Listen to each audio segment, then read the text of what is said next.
বন্ধুরা, তোমরা কেমন আছো? আশা করি সবাই ভালো আছো। আমিও খুব ভালো আছি। আমি মুর্শিদাবাদ জেলা থেকে অনামিকা। আমার নতুন একটা ভিডিওতে তোমাদের সবাইকে স্বাগত, সবাইকে ভালোবাসা জানিয়ে আজকের ব্লগটা আমি শুরু করছি। তো আজকে আমি বিছানাটা আগেই তুলে নিয়েছি, শুধু ঝাড়া হয়নি এখনও। তো জানলাটা আগে আমি মুছে নিচ্ছি, কারণ এই বিছানা ঝাড়ার পরে আবার উঠবো, আবার জড়ো হবে। তো সেই জন্য ভাবলাম যে জানলাটা আগে মুছে পরিষ্কার করে নিই, তারপরে বিছানাটা ঝেড়ে নেব। তো বিছানা ঝাড়া আমার কমপ্লিট।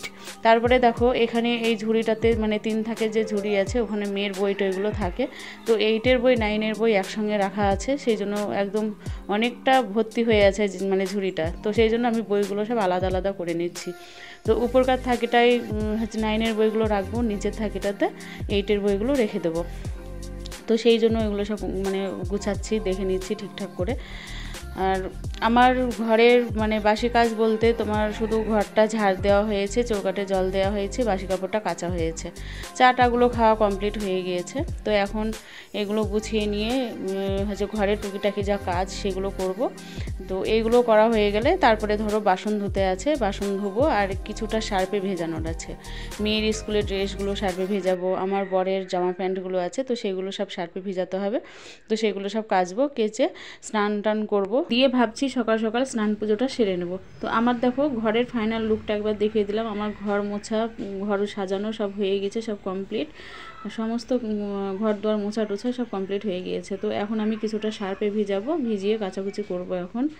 তো স্নান পুজো সেরেই আমি চলে আসলাম রান্না করতে। আর আজকে একটু আমি ঝটপট করে রান্না করছি, কারণ আমার বর তাড়াতাড়ি বাড়ি চলে আসবে।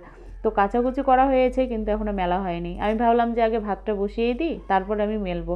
কারণ এসে যদি দেখে যে ভাত হয়নি, তাহলে মাথা খারাপ হয়ে যাবে। তখন বলবো এখনও রান্না হয়নি, আমি তো সকাল সকাল ফোন করে বলে দিয়েছিলাম যে তাড়াতাড়ি আসবো। তো সেই জন্য আমি ঝটপট করে স্নান করে পুজো সেরে তাড়াতাড়ি করে আগে রান্নাটাই বসিয়ে দিলাম। তারপরে রান্না বসিয়ে দিয়ে ওগুলো জামা কাপড়গুলো মেলবো। আর আজকে জানো এই ঘরটাতে আমি রান্না করছি, কারণ কিছুদিন আগে বৃষ্টি হচ্ছিল, তো সেই জন্য উনুনটা আমি এই ঘরে তুলে নিয়েছি। তো এই ঘরে আর থাকবে না, এই ঘর এখন ঘরের মতো হয়ে যাবে, ঘরে চৌকি টৌকি সব নিয়ে নেব। তো এখন রান্নাবান্না হচ্ছে, তারপরে সব যা আছে সব বের করে ফেলবো, কারণ আজকেই চৌকিটা আনা হবে।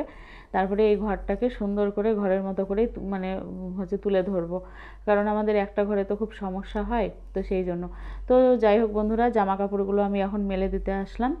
আর হচ্ছে আজকে রান্না বেশি কিছু করব না, কারণ হচ্ছে সকালে একবার রুটি ভেজে খেয়ে নিয়েছি, সেই জন্য ভাবলাম যে দুপুরবেলায় গরম গরম খেয়ে নেব, বেশি কিছু লাগবে না। তো ডাল আর আলু, ফুলকপি, গাজর ভাজা, বেগুন ভাজা, তো ওইটা দিয়েই আমাদের খাওয়া হয়ে যাবে। তারপরে রাত্রের চিন্তা রাত্রে হবে।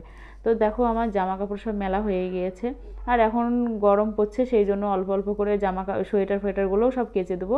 ভাবছি যে দুটো দুটো করে সব কেচে দেবো। তো কালকে বিছানার চাদরটাও চেঞ্জ করব, বিছানার চাদরটা পেতে দিতে হয়, চেঞ্জ করতে হবে, সার্ফে ভিজাতে হবে। তো আমাদের খাওয়া দাওয়া রান্নাবান্না তো সব কিছু কমপ্লিট হয়ে গিয়েছে। ঘরটাকে আমি ভালো করে পরিষ্কার করে নিচ্ছি এখন। ঘুম পাচ্ছে, আর আমার বর শুয়েছিল, বালিশগুলো দেখো কি করে রেখে দিয়েছে। আর ওর এমন শীত ধরে গিয়েছে, শেষ পর্যন্ত চাদর গায়ে দিয়ে শুয়ে আছে। তো চলো আমি একবার ছাদে যাই, গিয়ে জামা কাপড়গুলো সব তুলে নিয়ে আসি। আর বাইরের দেখো অন্ধকার, লাইটটা জ্বালালাম। আর উপরকার ঘরটা পরিষ্কার করতে হবে, জিনিসগুলো সব বের করতে হবে। আমি ওকে বললাম যে তোমার জিনিসটা কেনা হয়ে যাবে চৌকিটা, তখন আমাকে ফোন করবা, ঝটপট করে সব বের করে নেবো। তো জামা কাপড়গুলো তুলে নিই চলো। তো দেখো বন্ধুরা, চৌকি নিয়ে আমাদের চলে এসেছে। কিন্তু কি বলো তো, চৌকিটা ভেবেছিলাম এইভাবে রাখবো, এইরকমভাবে, ঠিক আছে, কিন্তু এইভাবে হলো না, সেই জন্য এইভাবে রাখতে হচ্ছে, এইভাবে।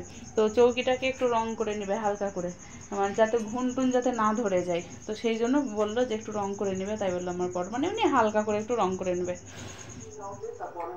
এখন বাজে 10টা 8। আমরা এখন বসে বসে দেখছি দাদাগিরি। খাওয়া দাওয়া কমপ্লিট। তো এখন দাদাগিরি দেখতে দেখতে শুয়ে পড়ব। আর আমি পুরো দেখি না, কারণ আমি শুই না কেন, ঘুমিয়ে পড়ি। আর আমার মেয়ে দেখবে, ও মনে হয় পুরোটাই দেখবে, তাই না? পুরোটাই দেখবে, দেখে তারপরে টিভি বন্ধ করে শুয়ে পড়বে। তো বন্ধুরা, আমি ভিডিওটা আজকের মতো এখানেই শেষ করলাম। ভিডিওটা ভালো লাগলে লাইক কমেন্ট শেয়ার করো, আর অবশ্যই আমার চ্যানেলটাকে সাবস্ক্রাইব করে দিও, আর পাশে থেকো। আবার আসবো নতুন একটা ভিডিও নিয়ে। ততক্ষণে তোমরা সবাই খুব ভালো থেকো, সুস্থ থেকো। টাটা।